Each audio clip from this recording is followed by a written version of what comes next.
RTV app వార్తల్ని క్షణాల్లో చదివే అవకాశం ఉంటుంది. ఒక న్యూస్ పేపర్, ఒక టెలివిజన్ ఛానల్ మీ చేతుల్లో ఎప్పుడూ ఉంటాయి. తెలుగుదేశం పార్టీ కుటుంబ సభ్యులందరికీ కూడా ప్రత్యేక అభినందనలు తెలుపుకుంటున్నాను.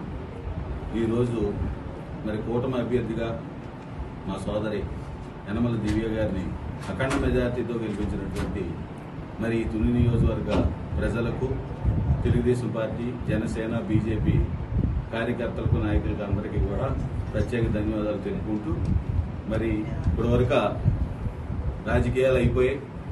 ఇంకెక్కడి నుండి సోదరుడు అన్నట్టు మనం ఈ నియోజకవర్గానికి ఏం చేయాలన్నది ఒక ప్రణాళిక సిద్ధం చేసుకుని, ఇదే టీము మనం మొన్న ఎలక్షన్లో ఏ విధంగా అయితే ముందుకెళ్ళామో రామకృష్ణ గారి సూచనల మేరకు అదే విధంగా ఈ నియోజకవర్గానికి కూడా అభివృద్ధి పదంలో ముందుకు తీసుకెళ్లాలని నా యొక్క మనవి.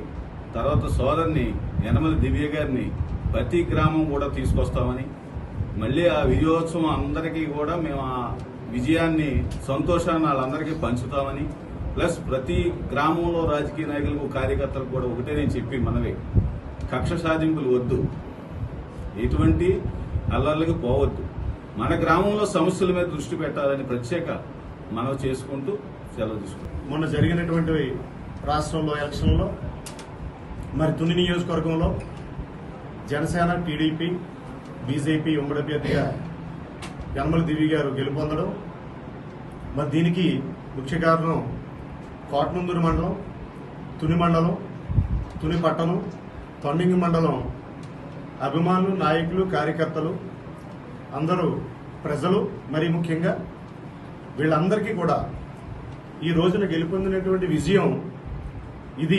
100% తుని నియోజకవర్గ ప్రజలదే ఇది ఈ విజయం అని కూడా చెప్పడం జరుగుతుంది. ఎందువల్లంటే ప్రజలందరూ కూడా గమనించింది ఏంటంటే, గత పరిపాలన చూసి యనమల రామకృష్ణుడి గారి తాలూకు మంచితనం, ఆయన ఉపకారం చేసే మనిషి, అపకారం తలపెట్టే వ్యక్తి కాదు, అటువంటి మనిషి తాలూకా తనయురాలుగా యనమల దివ్య గారు రావడం, ప్రజలు గుర్తించడం, దానితో పాటు విద్యావంతురాలు, ఈ తుని నియోజకవర్గానికి మంచి జరుగుతుంది అని తెలుగుదేశం పార్టీని కూడా నమ్మి, జనసేన, బీజేపీ పార్టీని కూడా నమ్మి ఈరోజు మనకి ఈ విజయాన్ని అందించడం జరిగింది. మరి దీనిలో భాగంగా రానున్న రోజుల్లో తుని నియోజకవర్గ ప్రజలు అవనవండి, తుని పట్టణ వ్యాపారస్తులు అవనవండి, అధికారులు అవనవండి, ఎవరైనా సరే గత 5 సంవత్సరాల్లో అవినీతి, అక్రమ పరిపాలన, అక్రమ కేసులు నలిగిపోవడం జరిగింది. ఈ తుని నియోజకవర్గంలో ఎవరి జీవితానికి కూడా స్వేచ్ఛ లేకుండా పోయింది. ఎవరి వ్యాపారం వాళ్ళు చేసుకోవడానికి కూడా భయపడే పరిస్థితి ఈ 5 సంవత్సరాలు రాష్ట్రంలో ఏ నియోజకవర్గంలో లేనటువంటి తుని నియోజకవర్గంలో జరిగింది.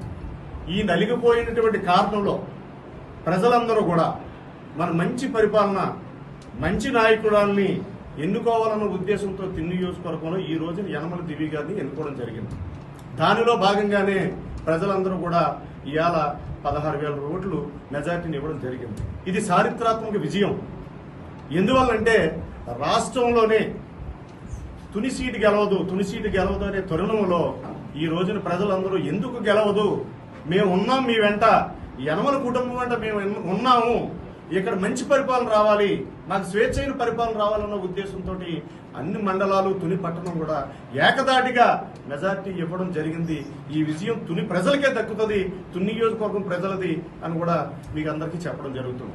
అందులో భాగంగా రేపు ప్రమాణ స్వీకారం అయిన తర్వాత తుని ప్రజలకు కానీ, వ్యాపారస్తులకు కానీ, తుని నియోజకవర్గంలో ఎవరికైనా సరే స్వేచ్ఛైన జీవితం బతకొచ్చు, స్వేచ్ఛగా వ్యాపారం చేసుకోవచ్చు, ఎవరి పని వాళ్ళు చేసుకోవచ్చు, అక్రమ కేసులు ఉండవు, అవినీతి ఉండదు, మీకు మంచి పరిపాలన అందించడానికి యనమల రామకృష్ణుడి గారు, యనమల దివ్య గారు తేటగుంటలోనే నివాసం ఉండి ప్రజలందరికీ కూడా కావలసిన సేవలు అందించడానికి కూడా సిద్ధంగా ఉన్నారని కూడా మీ మీడియా తరఫున, మీడియా ముఖంగా కూడా చెప్పడం జరుగుతుంది. మరీ ముఖ్యంగా రాజకీయాలు అయిపోయాయి ఇక్కడతోటి. గత 5 సంవత్సరాలు చూసుకుంటే ఒక్క రోడ్డు కానీ, ఎక్కడ గొంతులు పూడ్చింది కానీ, ఏ అభివృద్ధి కార్యక్రమం కూడా నియోజకవర్గంలో జరగలేదు.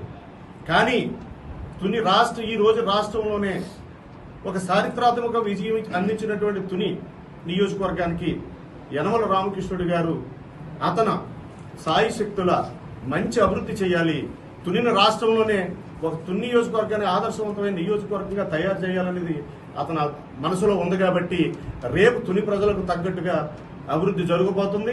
మరిన్ని వీడియోస్ కోసం ఛానల్ ని సబ్స్క్రైబ్ చేయండి, లేటెస్ట్ అప్డేట్స్ కోసం వాట్సాప్ ఛానల్ ని ఫాలో చేయండి అండ్ లింక్ డిస్క్రిప్షన్ లో ఉంది.